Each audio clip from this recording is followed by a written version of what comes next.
Good morning. I am Father Tom Malionik, and I'm the rector of St. Paul's Church in Kinderhook, New York. And good morning, welcome.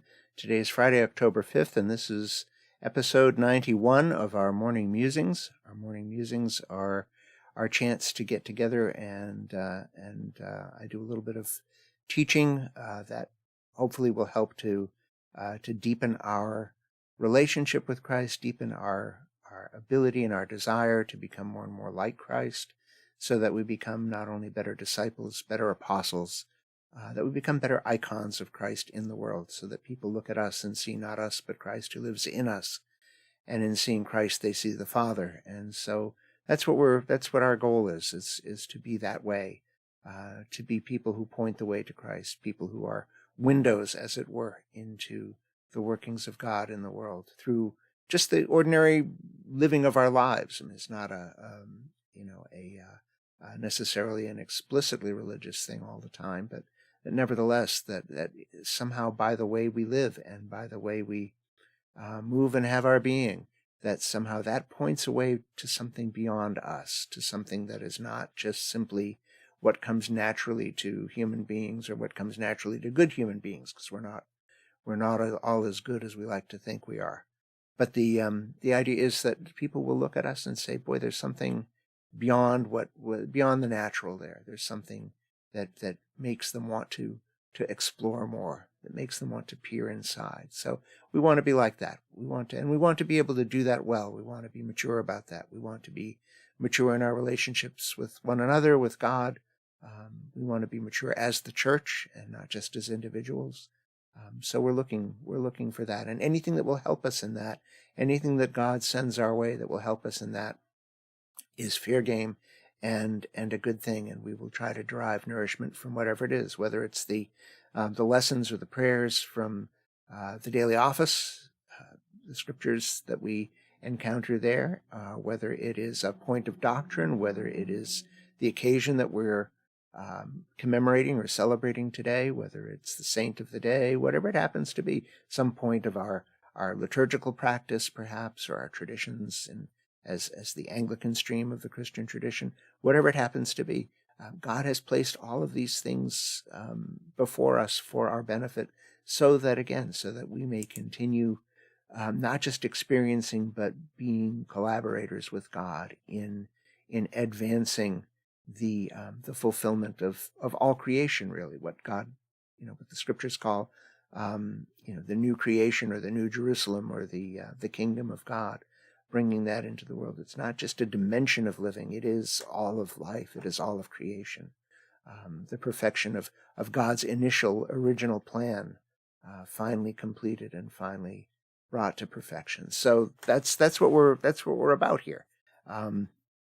And I thank you for coming and joining. If there's something in particular that is blessing you about these, I would really love to know about it. If I don't already know who you are, and I know there's a few of you out there that come regularly, and thank you for that. But if you're new to the morning musings, I hope you let me know who you are, so that I can be praying for you, and so that we can also be in conversation together about what is blessing you, so that we can do more of that, and sort of target the growth needs of certainly your own, those of our parish, those of our church, and mine as well. So this is a great blessing for me as well, to be able to interact with you, because it has made me think about things that just ordinarily just slip right past my notice, and that's been a good thing for me as well. So thank you for giving me that opportunity, and for giving me the excuse to get deeper into some of these things than I might otherwise have done. I have a lot going on today. I want to just raise a couple of things for you. The reading from Hosea that we heard in morning prayer this morning, chapter 14, verses 1 through 19, I think it was, of Hosea. And again, Hosea has, Hosea has been called to prophesy to the northern kingdom of Israel. Remember that there was a kingdom of Israel in the north. There was like 10 tribes in the north, and then 2 tribes in the south that formed the kingdom of Judah, which were united at one point. But Hosea lives in Judea, and he has been called upon to deliver these oracles, these prophecies to the northern kingdom, warning them that their ways are going to lead them into trouble, that their reliance on gods other than the one true God of Abraham, Isaac, and Jacob, the God of Israel, that reliance on other so-called deities is going to get them into trouble, because those deities really don't exist. They are figments of somebody's imagination. They are technologies rather than beings with whom we can have a relationship.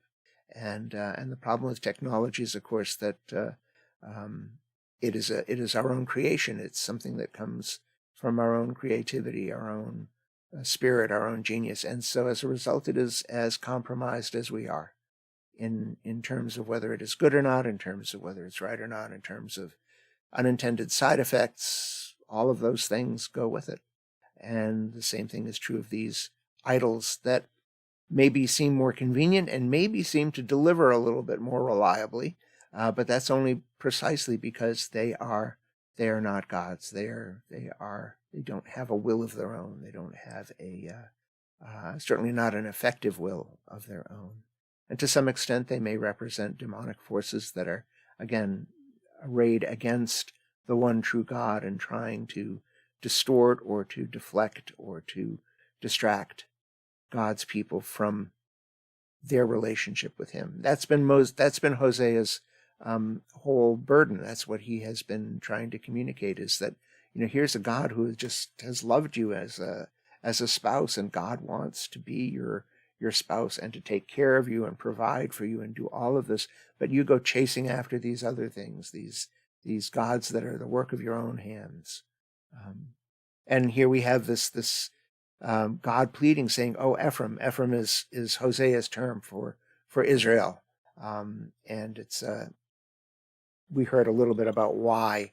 I think last week. You can go back and review if you want some of the morning musings from last week and from when we started looking at the book of Hosea. He calls Hosea Ephraim because Ephraim is kind of one of the chief representatives of this kind of behavior. "Oh, Ephraim, what have I to do with idols? Right? It is I who answer and look after you. I am like an evergreen cypress. From me comes your fruit, not these other things. You think that it is the Baals or the hilltop shrines, the pillars, the altars on hilltops where you have your celebrations, your feasts, where you offer your sacrifices to these other gods. You think that they're the ones that are providing for you. Well, it's not. It's me." And again, God pleading, come back to the real thing. Come back to where the love really is. Come back to the one who really does love you and can really save you and can really deliver and can really keep you and provide you with whatever you need. God, the heartbroken lover, calling out to an unfaithful beloved who's gone off chasing after other deities, other gods. And yesterday, I sort of touched on some of this yesterday. We had yesterday at Mass Jesus's parable of the wicked tenants, the vineyard tenants, and there's a tie-in to that. I didn't perhaps make it quite as explicit when I preached it, but if you look at if you go to our website, and there's a link to this in the text header to this video, if you go to our website, the Order of Mass is there, and then there's also, I've taken to providing within the Order of Mass a little commentary on the scriptures of the day, and it's precisely that message that I'm the real deal here, not these other gods. And again, this is part of what gets the tenants in trouble, is that they think this is all about them, and it's all about what will be best for them, and they will get what they want and get what they feel like they need and get what they believe they deserve by any means necessary, and that includes mayhem and murder and mutiny and rebellion and so on.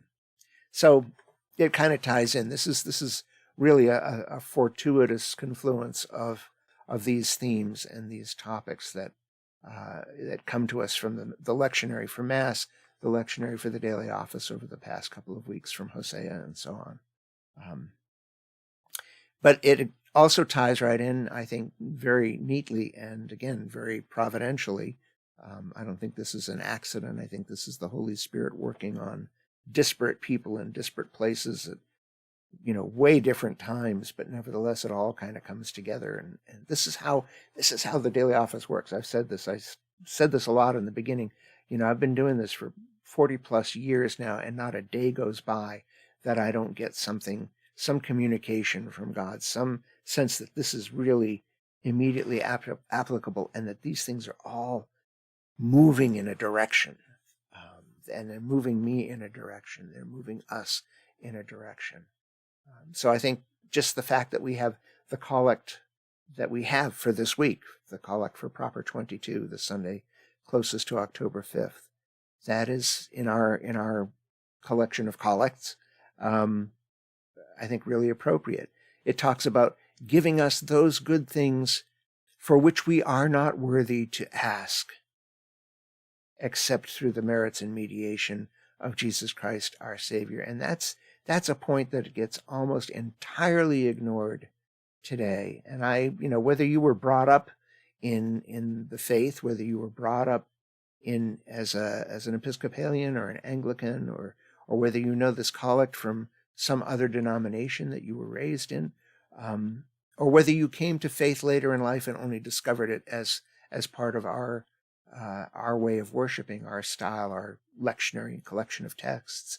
Regardless of how you came about it, the extreme likelihood is that you either brought with you or at some point you adopted some idea along the lines of that we are worthy, that we are worthy of all good things, that we are worthy to ask for everything, anything, all by ourselves.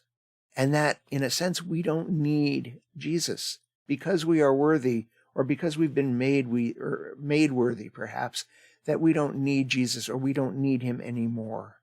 That we have some sort of a direct and immediate, in other words, unmediated relationship with God the Father, and that we can bypass Jesus and his teachings and his the things he set in place, the things he laid as the foundation of the church, the apostles, the disciples that he sent out into the world to continue that work that he came to begin in us, that we can somehow bypass those things.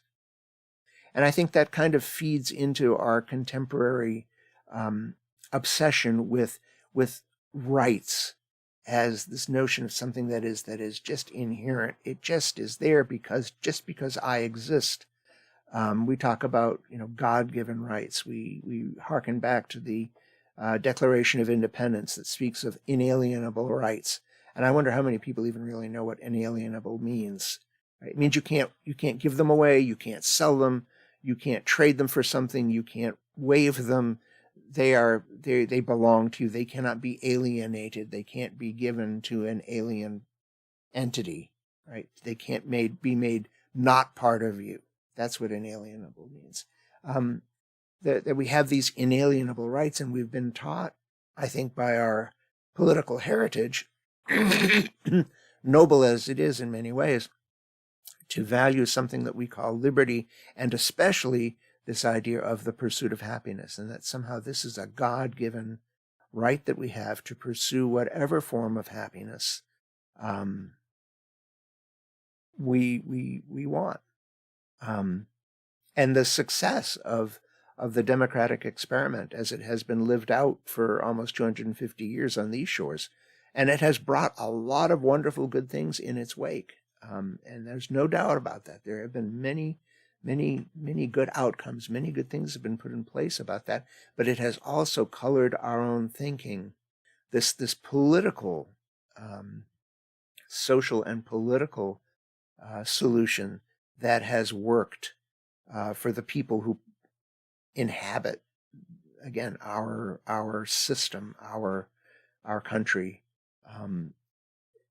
It has so colored our thinking that it also has started to color our thinking about who we are and who God is, and what God does, and about what life, the universe, and everything are supposed to look like, and why they don't look like that, and how the mess we're in came about, and what, if anything, we can do about it, or what, if anything, God will do about it or can do about it, and so on.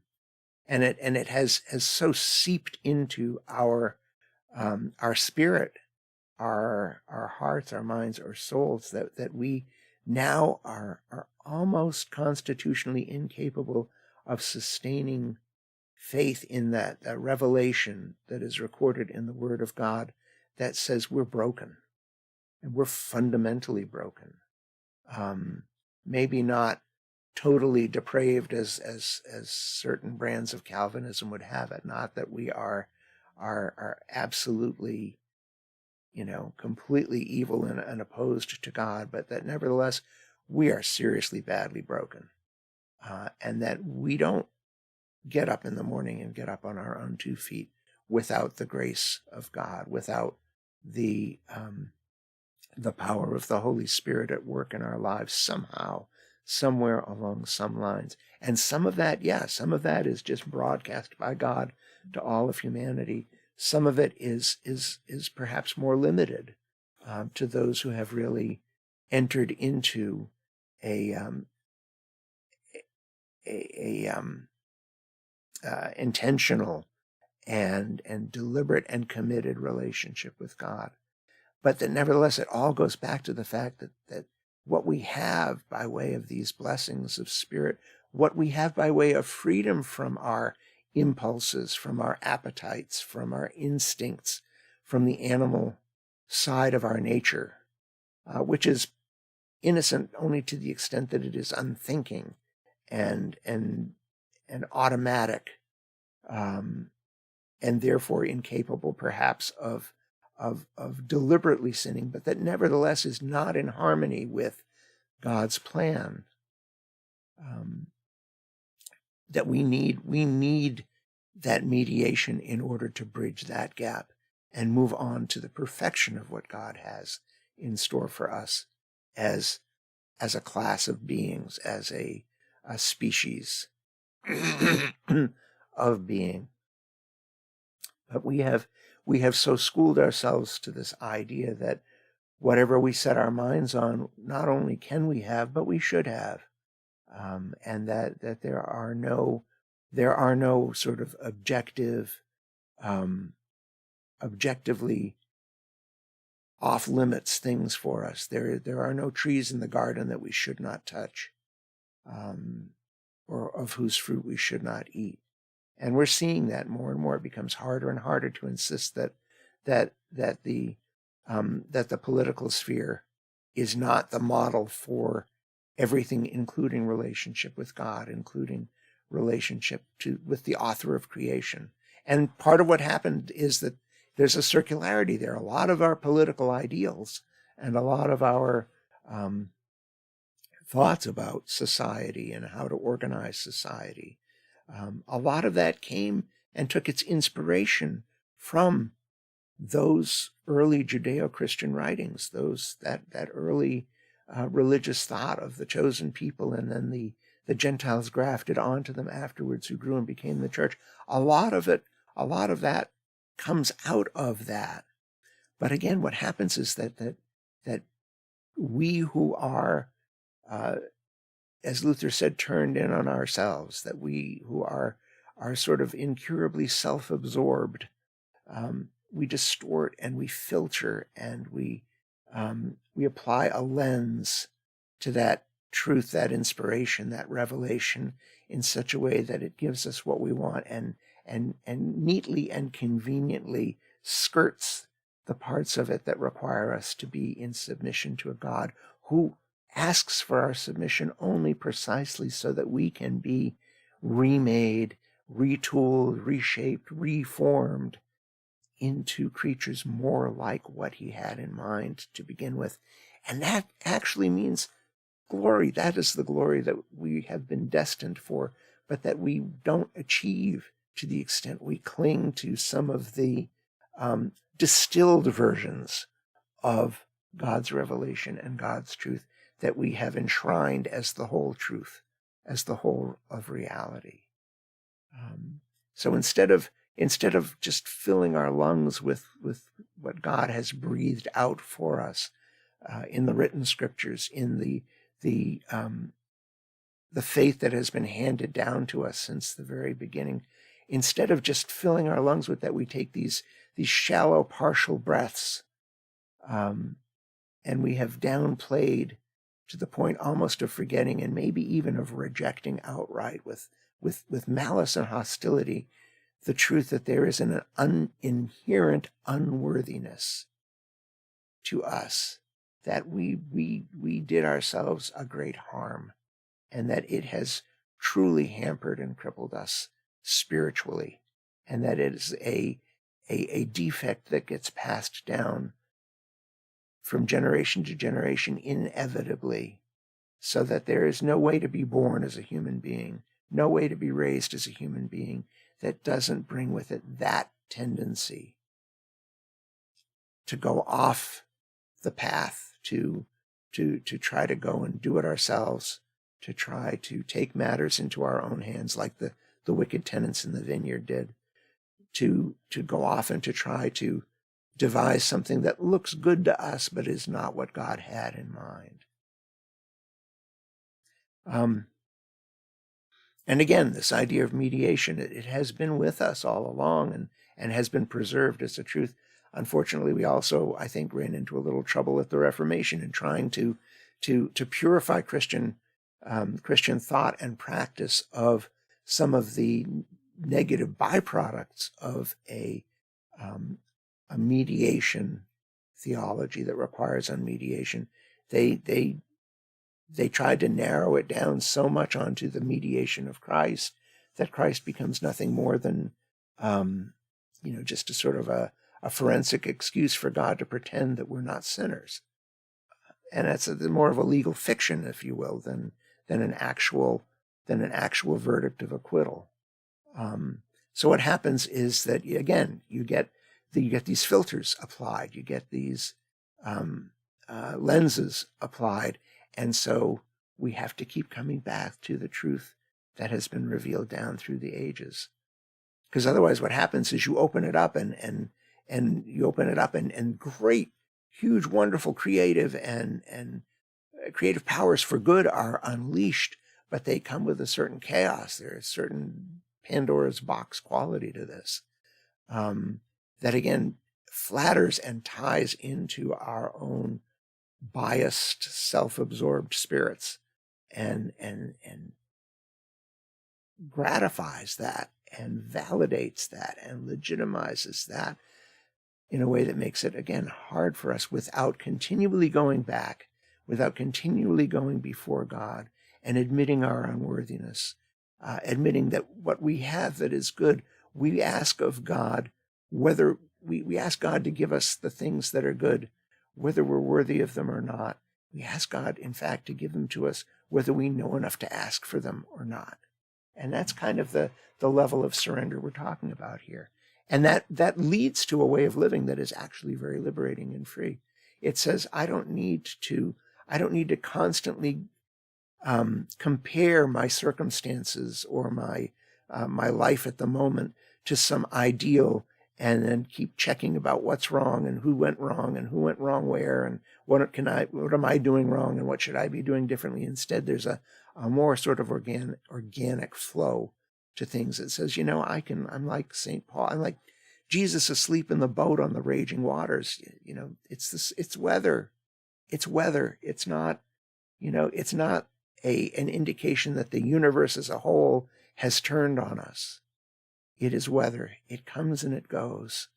And God is ultimately the power in charge there. And the more I just sort of trust that and let go into that, doesn't mean that I surrender agency. It doesn't mean that I surrender any sense of responsibility. But nevertheless, I am not as daunted by my circumstances as I otherwise might be. And I can live with some of them, and I can change some of them. And if I get good at it, it becomes, again, more of a fluid kind of dance than a a hasty scrambling for a fix every time something doesn't quite go right. It lets me live through and both endure and act in a way that ultimately brings me and those around me and those with me and those who look to me as a witness, the world that looks to me and to us together as for some sign that there is hope. It enables us to say, yeah, there is. Yeah. I mean, we're skating on, we're surfboarding on hot lava here, but somehow mysteriously we don't catch fire. And it's possible it can be done. But again, it relies partly on a kind of mediation that we have left undone. We gave thanks today, for example, in morning prayer for the sacraments. That's a kind of mediation. It's one of the ways that we use to keep bringing ourselves back to the truth, bringing ourselves back to the source of life, so that we're not constantly feeling like we have to haul it in every time. We receive that. We receive God's presence through created reality in a sacramental way. It doesn't mean that every created reality, nevertheless, has to be taken as an indicator of this is what God is like. But some of it we can endure, and some of it we can actually take and set forth as good. Some of it we can set aside as holy for special use, and some of it is ordinary and mundane, and it comes and it goes, and we use it and we let it go. But that's the liberation, that's the freedom that we have in Christ. To know, to be, whether we're rich or poor, better for worse, sick or healthy, that God is in charge of it all, and that my existence, my reality, my identity is never lost in God. My memory may go, my use of language may go, my body will eventually deteriorate, parts will fall off. That doesn't affect the fact that God has created a me or you. And that meanness and that you-ness is what continues to exist, and that God gives it a body and takes away another body and restores things and sets things right, but never just simply to put things back the way they were when I was happiest, but instead to move us forward to that greater bliss, that greater happiness, that glory that we are promised. So part of that is just learning how not to filter, how not to let our own compromised nature and our own attachment to particular outcomes or ways of being to be the determining factor in whether or not our relationship with God is right, or whether or not God is really there for us, or whether God is going to make us happy in the end. Yeah, God is. That's what God is working for. That's what God is working toward. The question is, are we allowing ourselves to develop into beings who will be at home with that as it really is, or will we develop ourselves into beings who are attached to a certain idea of what it's going to be like, and then when it isn't, blame God, reject God, be angry at God, perhaps for all eternity. So that's kind of I think that whole collect takes us. It's very rich. It takes a lot of just living into it, breathing it in and day out, reminding ourselves of it. The daily offices, the daily lectionary, if we're celebrating the sacraments of the Eucharist, whatever it is that we're doing, whatever devotional practices you might have, whatever practice of reading the scriptures you might have, whatever disciplines of asceticism you might adopt, fasting or whatever it is that you might do that helps, it all contributes to that. So that's a lot for today's collect. Actually, it's taken us all the way to 10:30 here. I do want to say a couple things more. One is to make an announcement that this is episode 91 of the Morning Musings. That means we've been at it 5 days a week, pretty much, with a couple of exceptions, but pretty much 5 days a week for almost 21 weeks. And actually, I think maybe more like 24, because I think I took 2 weeks off for vacation. So, so the morning musings have been around for 6 months or so. I have, I'm blessed sometimes to get to be able to read. I get them every day. Sometimes I actually get to read them a a blog written by an Orthodox sister, an Eastern Orthodox, Russian Orthodox sister, and she has a practice of taking a Sabbath week from her blogging, from her daily blogging, every 7 weeks, and I think that might actually be a good idea. So what I'm going to do is we'll run this morning musings until we hit episode 100. Excuse me. And then I'm going to take a break. I'm going to take that milestone as a chance to take a little bit of a break, to take a Sabbath, if you will, a sabbatical from the morning musings. And what I'm going to do over that time is partly just gain some refreshment so that my I can get a few other things done. But what I really want to get done is develop some more content, and to develop some content with maybe some better support. I always get up and I do these things, and then I wish, I should have gotten that piece. I should have put this link in there. I should have, I should have put a graphic here, and so on. And I can't do that on the fly. I can't do that in a live stream. So maybe develop some content and that I can at least pull in as part of the live stream. But that takes some preparation, and it takes some curation. It takes some study, some planning, and so on. So I'm going to use that time for some study and some planning, maybe even about a month, and we'll start up again doing something in Advent. It may not be daily. It might just be a couple times a week. I'm not sure. Again, I rely on your input, so that if you have, if there's something about this that really blesses you, I really want to know about it, so that I can be aware of that and not suddenly, snatch the nourishment out of your mouth just as you're beginning to start to benefit from it. But your support is essential, and not just your feedback, not just your input, but also your prayers. So please do keep me in prayer as we do this. We'll go through, like I say, the next 2 weeks. After that, I'll be on hiatus. We'll find some things perhaps to put in place so that you don't have to go cold turkey if you've become addicted to this, although I find it hard to imagine that anybody would. Nevertheless, something that will sustain, and maybe even just keep the placeholder warm, so that when I come back, I will be able to come back stronger and to give you something that is perhaps richer, more nourishing, maybe more directed at the needs that we have. So let me know about that.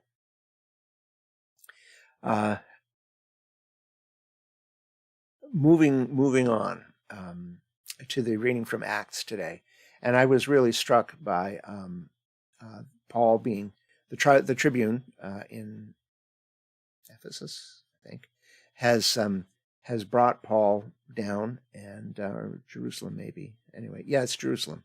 So Paul is in Jerusalem. He's been hauled before the high council because the tribune wants to figure out what's going on. The tribune, there was a riot, if you remember.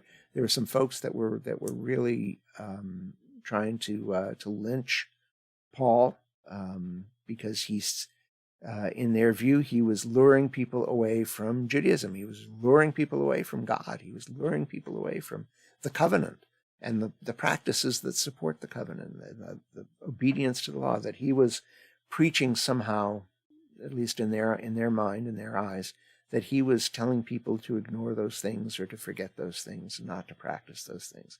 And Paul has always prided himself on his fidelity to the ways of the Pharisees, even as he has gone out to become a missionary to the Gentiles, understanding that the Gentiles are not bound by the same covenant as the chosen people are, that the covenant was not offered to the Gentiles. It was not God singled out his chosen people for that kind of a relationship. And maybe there's some envy that the Gentiles get off so easily. I'm not sure.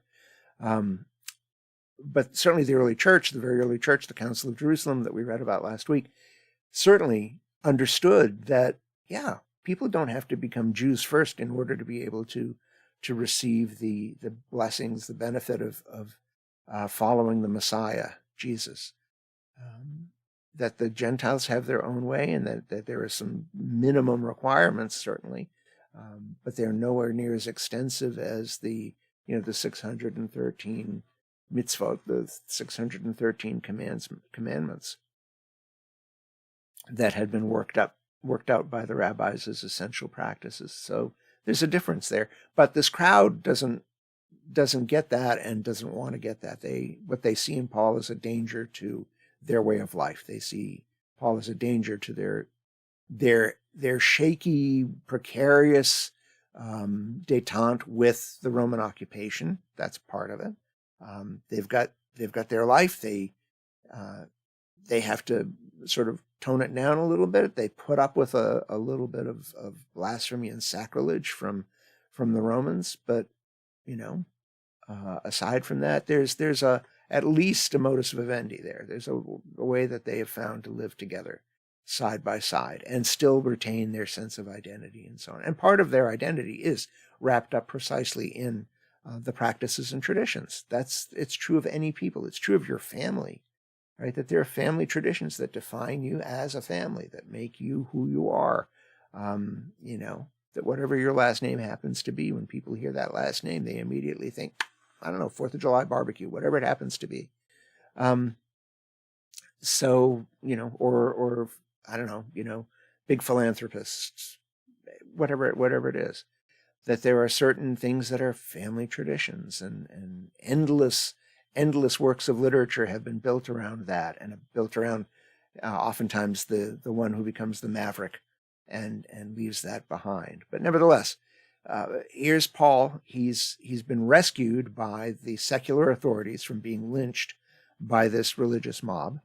The Tribune initially thought that the riot was about Paul, who was an Egyptian rebel of some kind, an insurrectionist who led a band of assassins, but turns out that was wrong. So now the Tribune wants to figure out, so what the heck is going on here?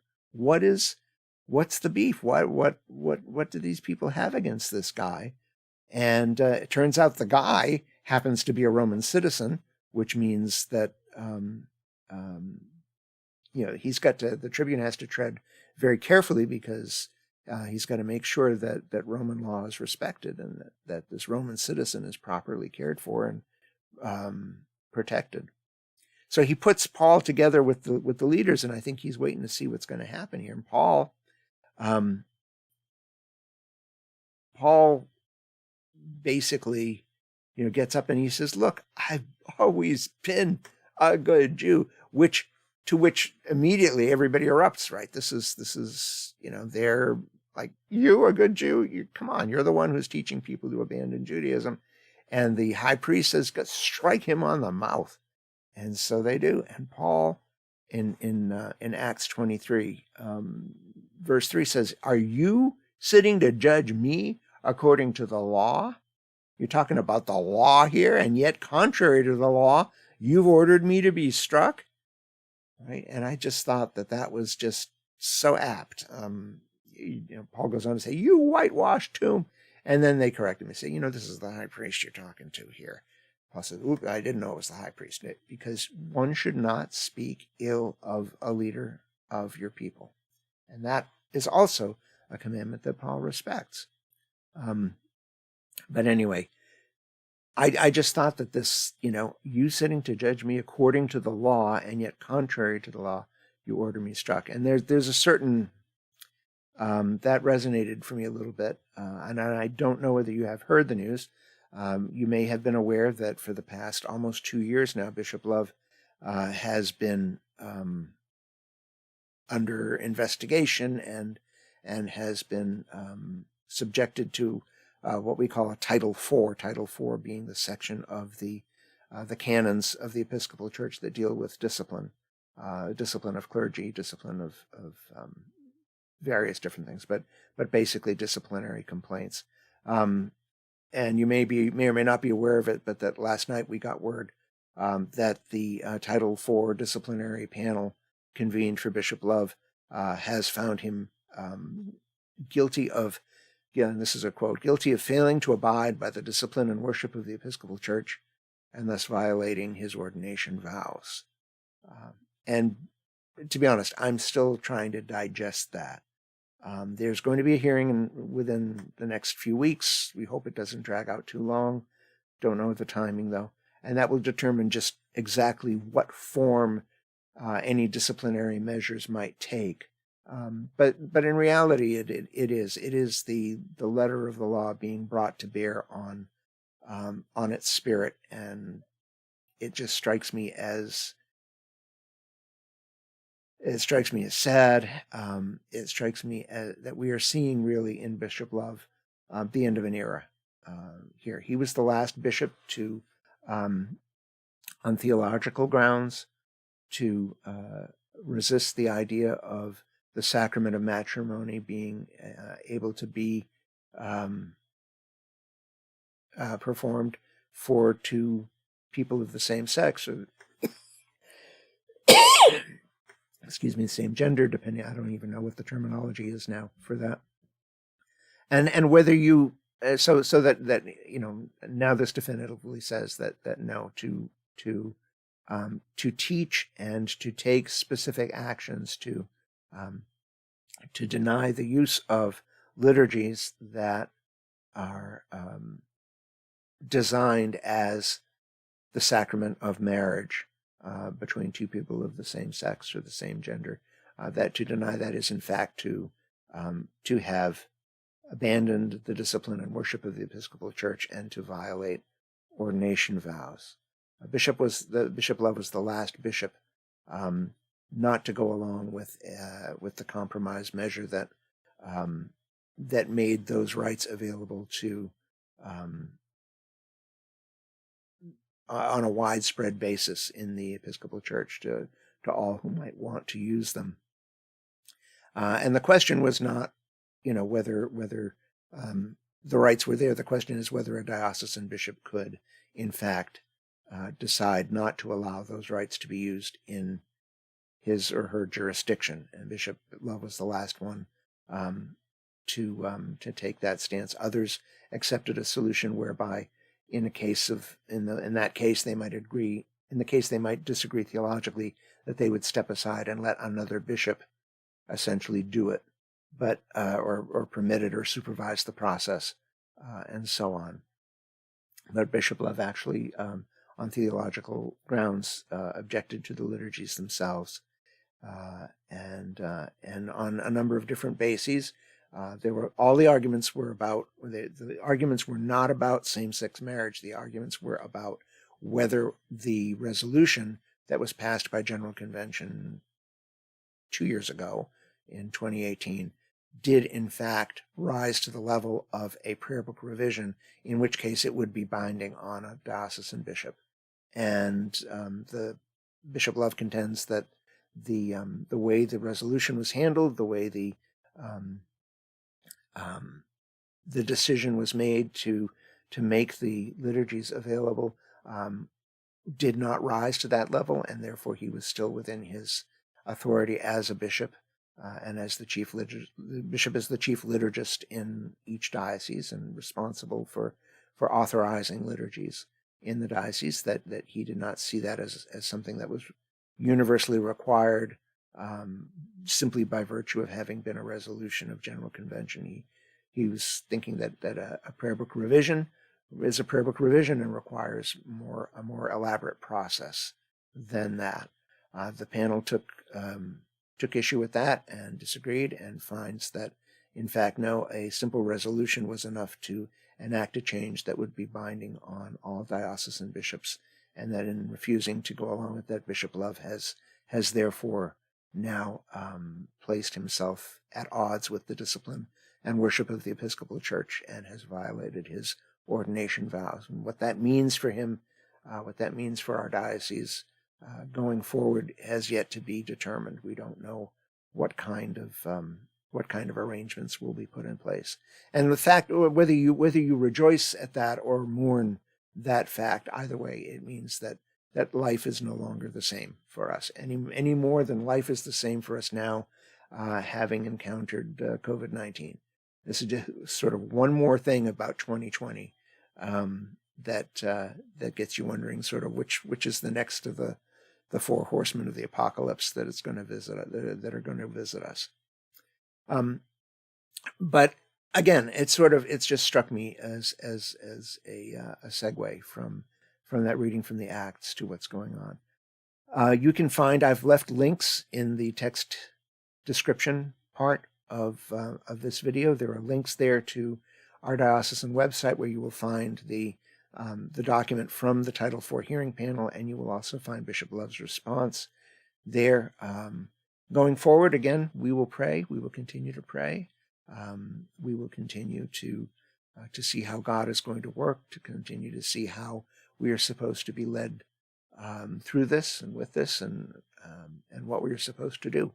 But it's all open, as it always is. And I think, again, we get into trouble with that. We think that, okay, things are settled. We can rest now. We can make camp, and we can stay put.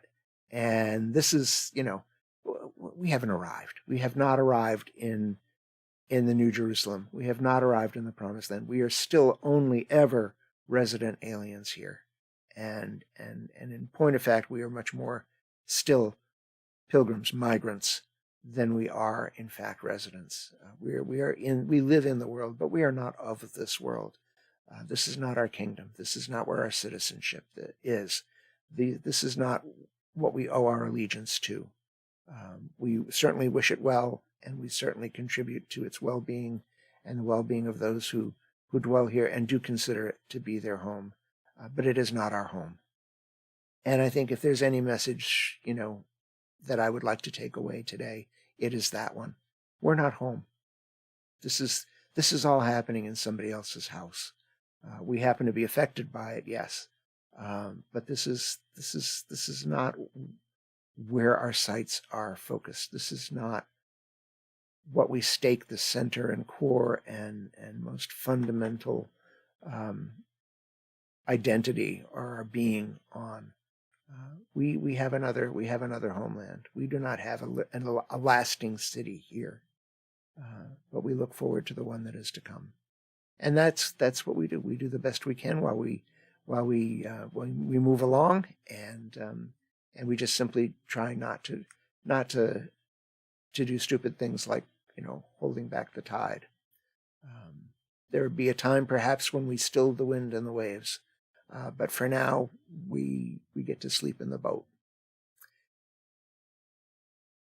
That's not quite the metaphor I was really looking for, but the idea is, again, we are in the hands of God, who is beyond some of these comings and goings and changes in the environment, political, social, what have you, intellectual, philosophical, economic, institutional climate, whatever it is, we are in the hands of a God who has all of that in hand as well. So we can be secure. We can take a breath. We can keep on with our lives, and we can keep on going, and we can adjust as we need to. But otherwise, we keep our sights focused on our homeland and on the one who welcomes us home. So I will leave you with that thought. Thank you so much for being with me. Again, a reminder that this afternoon at 5 o'clock, we will be gathering again, God willing, for evening prayer. And I ask your prayers, please, in the meantime.